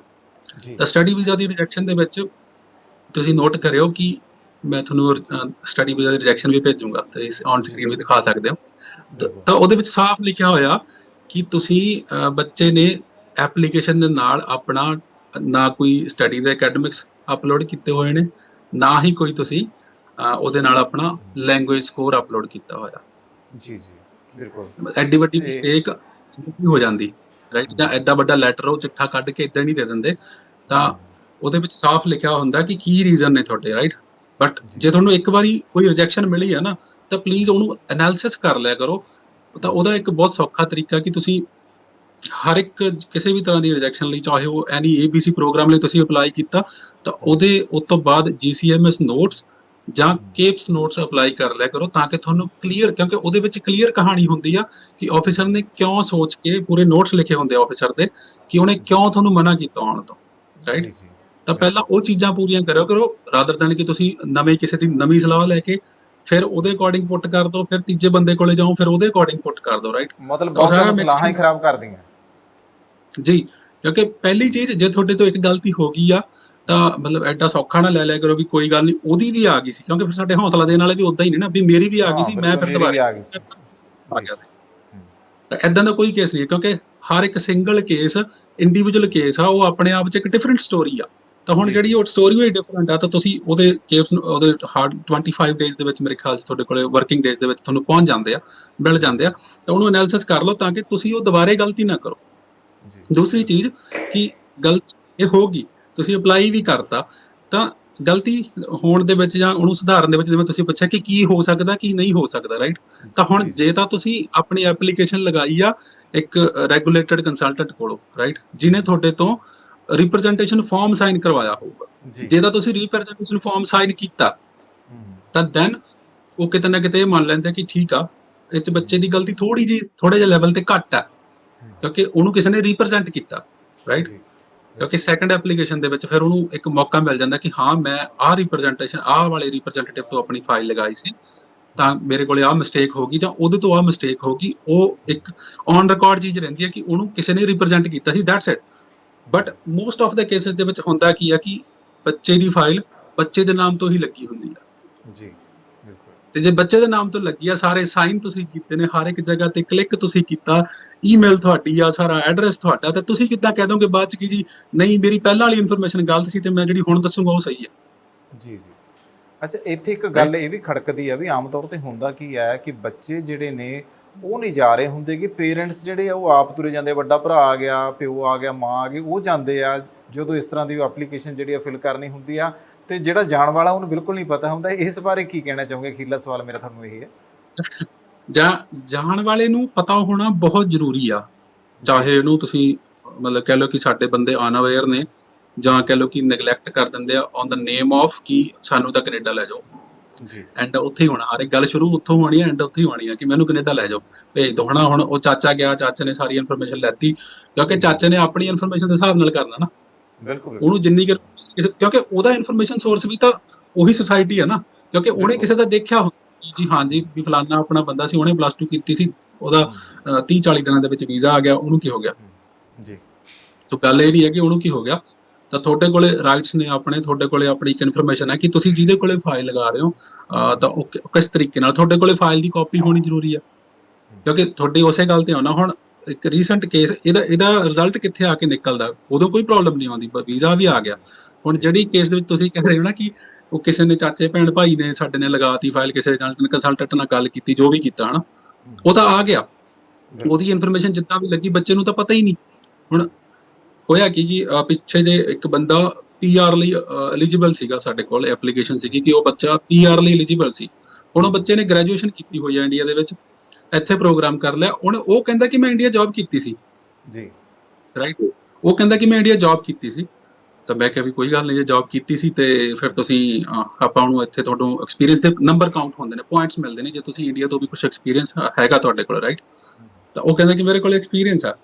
ਤਾਂ ਜਦੋਂ ਅਸੀਂ ਐਪਲੀਕੇਸ਼ਨ ਕੋਈ ਸਟਾਰਟ ਕਰਦੇ ਹਾਂ, ਅਸੀਂ 60 ਡੇਜ਼ ਦੇ ਵਿੱਚ ਉਹਨੂੰ ਕੰਪਲੀਟ ਕਰਕੇ ਸਬਮਿਟ ਕਰਨਾ ਹੁੰਦਾ। ਤਾਂ ਜਦੋਂ ਜੀ, 10 ਕੁ ਦਿਨ ਰਹਿ ਗਏ ਸੀ ਨਾ, ਤਾਂ ਉਹ ਮੇਰੇ ਕੋਲੇ ਦੁਬਾਰੇ ਆਇਆ ਕਾਲ ਕਰਕੇ, ਕਹਿੰਦਾ ਕਿ ਜੀ ਮੈਨੂੰ ਡਾਊਟ ਆ ਕਿ ਜਦੋਂ ਮੈਂ ਸਟੱਡੀ ਲਾਈ ਸੀ, ਸਟੱਡੀ ਵੀਜ਼ਾ ਆਪਣਾ ਲਾਇਆ ਸੀਗਾ, ਤੇ ਮੈਨੂੰ ਲੱਗਦਾ ਕਿ ਮੈਂ ਤਾਂ ਦੱਸਿਆ ਹੀ ਨਹੀਂ ਸੀ ਕਿ ਮੈਂ ਜੌਬ ਕੀਤੀ ਹੈ। ਹੂੰ, ਬਿਲਕੁਲ, ਤਾਂ ਫਿਰ ਦੁਬਾਰੇ ਉਹਨੇ ਆਪਣੇ ਪੁਰਾਣੇ ਕੰਸਲਟੈਂਟ ਨੂੰ ਕੰਟੈਕਟ ਕੀਤਾ। ਹੂੰ, ਦੈਨ ਪੁਰਾਣੇ ਕੰਸਲਟੈਂਟ ਕਹਿੰਦਾ ਕਿ ਜੀ ਮੇਰੇ ਕੋਲ ਤਾਂ ਹੁਣ ਬਹੁਤ ਟਾਈਮ ਹੋ ਗਿਆ, ਮੈਨੂੰ ਤਾਂ ਪਤਾ ਹੀ ਨਹੀਂ ਵੀ ਮੈਂ ਕੀ ਲਿਖਿਆ ਸੀ, ਬਿਲਕੁਲ, ਉਹਦਾ ਸੋਲੂਸ਼ਨ।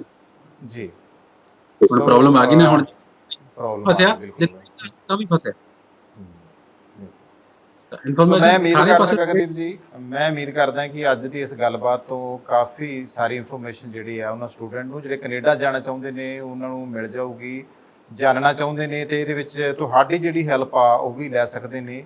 ਸੋ ਸਮੇਂ ਦੀ ਨਜ਼ਾਕਤ ਦੇਖਦਿਆਂ ਹੋਇਆਂ ਮੈਂ ਗੱਲ ਨੂੰ ਇੱਥੇ ਹੀ ਵਿਰਾਮ ਦਿੰਦਾ ਆ। ਤੁਹਾਡਾ ਬਹੁਤ ਸ਼ੁਕਰੀਆ ਆਨਲਾਈਨ ਨੂੰ ਟਾਈਮ ਦੇਣ ਦੇ ਲਈ।